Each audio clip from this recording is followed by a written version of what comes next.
The civilization of ancient Egypt remains a mystery thousands of years later. 4,500 years ago, while Greece and Rome had not yet begun to take root in the Mediterranean, Mesopotamia was still a long way from the birth of empires like the Assyrian, and when northern Europe was just beginning to emerge from the Stone Age, in the northeastern area of Africa, a civilization, without equal in antiquity, arose. The longest-lasting civilization, and one of the most powerful and iconic in history. The Egyptian. We are going to explore everything about the Egyptian civilization in this and the next chapters of our Origin series, which explores the beginning of our world, the origin of life on Earth, and the rise and fall of the first great civilizations. In this chapter of the series and the first on Egypt, we dive into the roots of this civilization, into the enigmas of Neolithic Egypt, the forerunner of the later culture of the pyramids and the pharaohs. What were the true origins of the Egyptian civilization? Where did this fabulous civilization come from? How did they achieve such important advances for the time? We will tell you all about this exciting period of Egypt's history in about 15 minutes.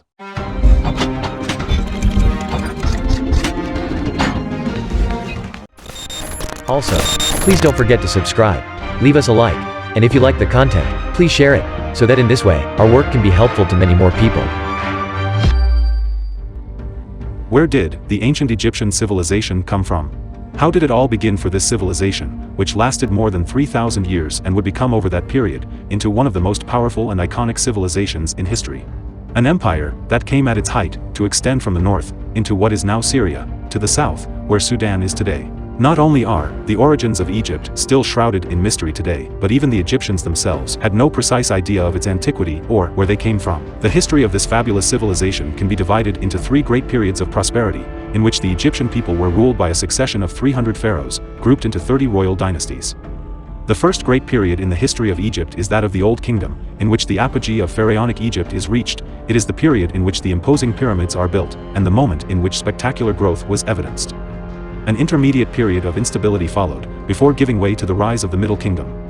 After a second intermediate period of instability, the new kingdom of Egypt arises.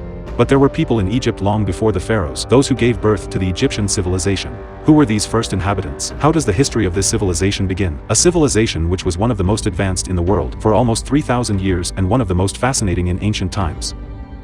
Year 3000 before our era. About 1 million people live on the Nile, fishermen, farmers, and hunters. But still no pharaoh rules this country, still divided, with city-states grouped into two great kingdoms, Lower and Upper Egypt. The history of Egypt is about to change rapidly. A unified Egypt would lay the foundation for the progress of this civilization. King Narmer, who ruled the south of the country, sends a message to Lower Egypt. The response to that message could mean a change in the destiny of the entire nation, uniting them or plunging them into war. Narmer had demanded that the northern tribes submit to his authority. He wanted to unite these tribes to the mighty southern kingdom. These principalities of the delta, in the north, had always remained outside his domain, but the northern tribal chiefs rejected his request. Then King Narmer, after having consolidated his power in the south and having gathered several hundred men to expand his domains, prepares them for war, given the refusal of the northern tribes to submit to his authority. The hour of attack has come. Narmer, armed with the rudimentary stone maces and spears of his day, went to war, defeating his enemies and uniting Egypt into a single kingdom, a victory that allowed him to create a great empire. This is what has been believed for more than a century, based on what was deduced from the Narmer palette, a 5,000-year-old stone inscription, found in 1898 in Hierarchopolis, the capital of Upper Egypt. And that palette was from there, the most important source of information to understand how the unification of Egypt occurred. But was it really a bloody war that turned the country into a single empire? Could all this have happened in peace? The answer to this question is crucial to understand the 3,000 years that followed in the history of Egypt. But in the lands of the Nile Delta, there is no answer. There is no indication on how this period of history passed. Many Egyptologists believe that this unification was a peaceful operation, the result of a long and gradual period of assimilation over a span of several generations, in which a unified culture emerged. Hidden in the southern desert at Abydos, there are many clues to what really happened and how Egypt was actually founded. A settlement was found there, over 5,000 years old, believed to be a sacred center. In this settlement, the tombs of the first pharaohs were discovered. There was a center of political power, from Dynasty 0, and broken pottery pieces, the size of a fingernail, were found there, with some of the oldest writing in the world, dating back to the 4th millennium BC. The tomb of the mysterious King Narmer was also discovered there, a simple ditch with flimsy brick walls, and too modest to house the man who would have been the founder of the Egyptian empire. This is what does not fit in this story. All the kings in Egyptian history portrayed themselves as victorious, even though they had never fought in a war. Narmer, perhaps, was no different, and it is what we see embodied in the ancient palette. Further evidence of the peaceful unification of Egypt can be found 250 kilometers south of Abydos, at Hierarchopolis, the capital of Upper Egypt. It was one of the largest settlements in the world at the time, with about 10,000 inhabitants, with a huge temple dominating the center of the city. Also, on the outskirts of the city, there was a cemetery for the Egyptian elite, with some 200 graves. Hierarchopolis was an orderly and surprisingly civilized city. It stretched for 5 kilometers along the Nile. At a time when even most Europeans were still living in isolated settlements, the residents of Hierarchopolis enjoyed a prosperous society based on trade and cooperation. Because of this, it is believed that the Battle of Narmer never took place, and that the Egyptians from the north and south of the country united peacefully. But still, this is not conclusive evidence that this has really happened. To further explore the origins of Egypt, we move further back in time. At Kurta, about 100 kilometers south of Luxor, real signs of ancient life, 17,000 years older than the pyramids, have been found high on the cliffs. These early people were nomads, seasonal mobile herders.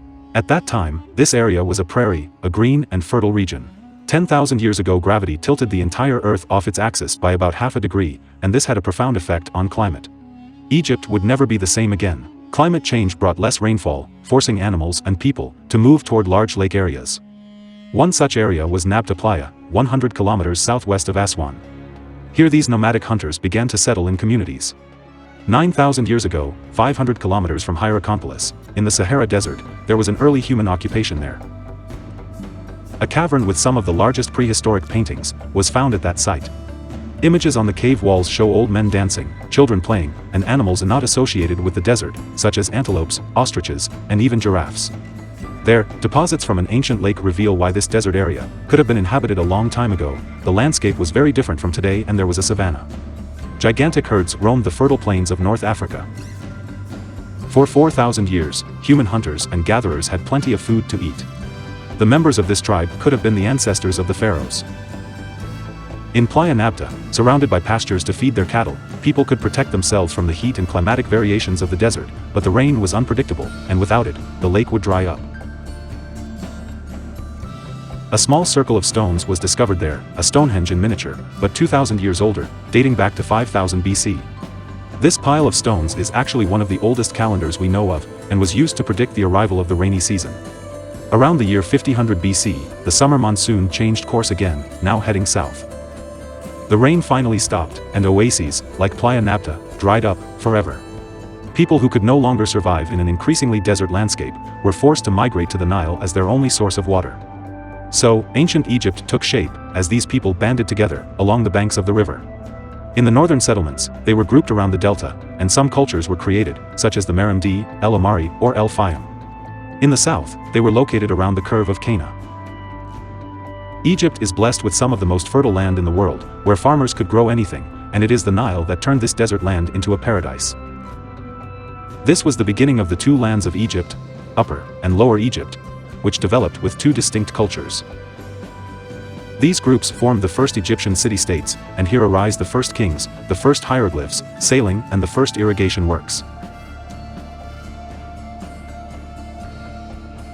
Agriculture and livestock became the basis of livelihood for these peoples.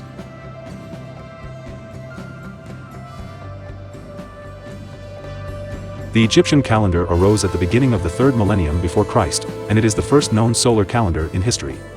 It arose with the aim of reducing the uncertainty generated by an unpredictable Nile.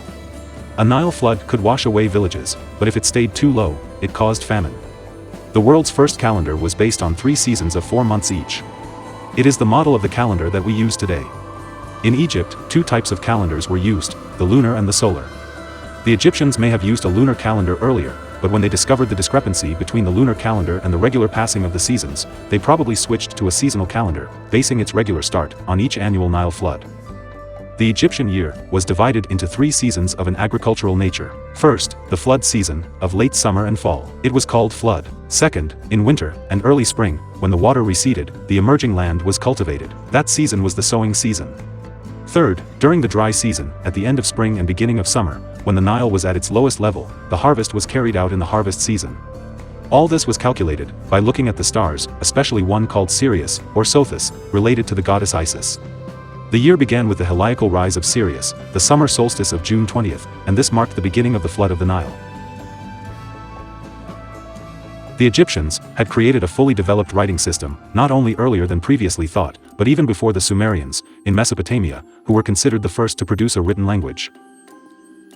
The earliest Sumerian writing was an accounting system made up of simple pictures and numbers. Instead, Egyptian writing already contained signs that corresponded to sounds, like modern alphabets. It is estimated that the hieroglyphic writing of these peoples began around the year 3500 before the current era, a little before the Sumerians. We would not have known the history of Egypt had it not been for the discovery of the Rosetta Stone by a French soldier in 1799.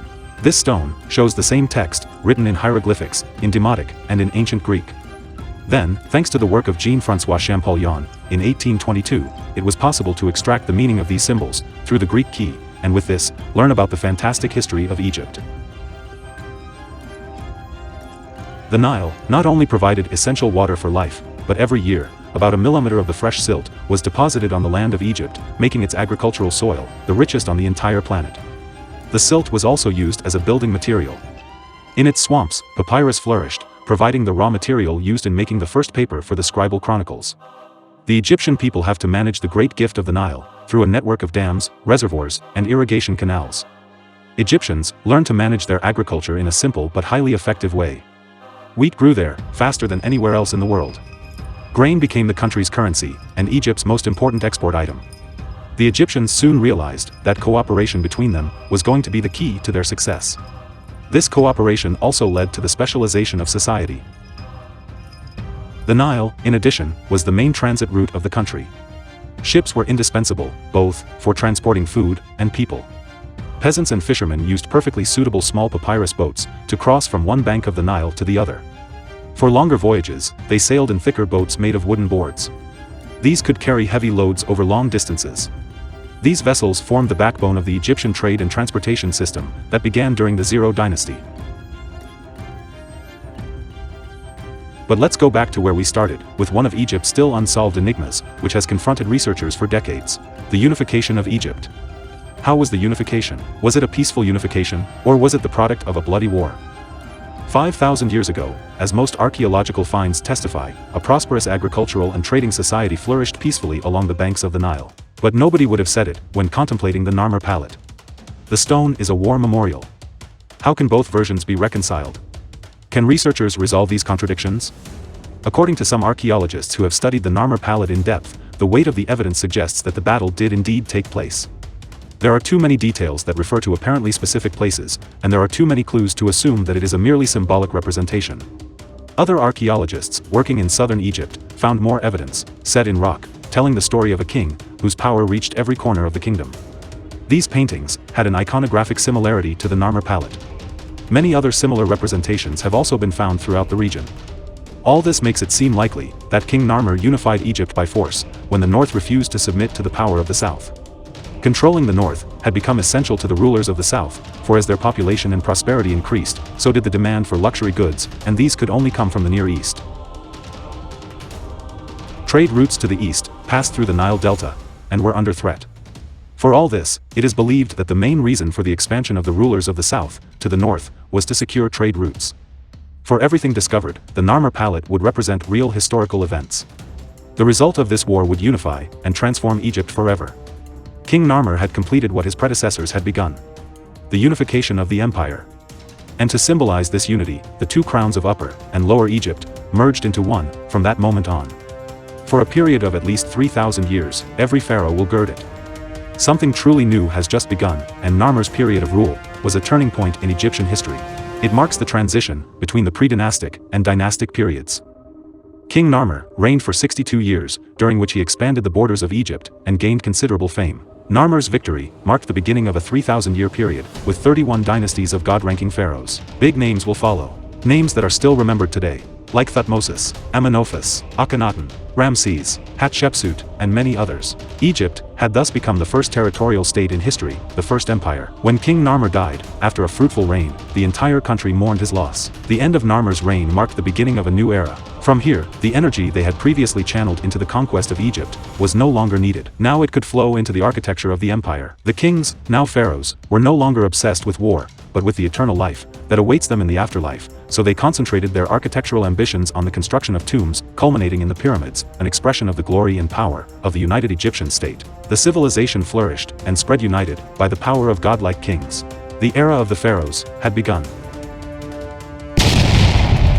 And we come to the end of this first part about the history of Egypt. If you made it this far, don't forget to subscribe to the channel and leave us a like, so that this video can also serve many more people. See you in our next video, to continue discovering the history of our world.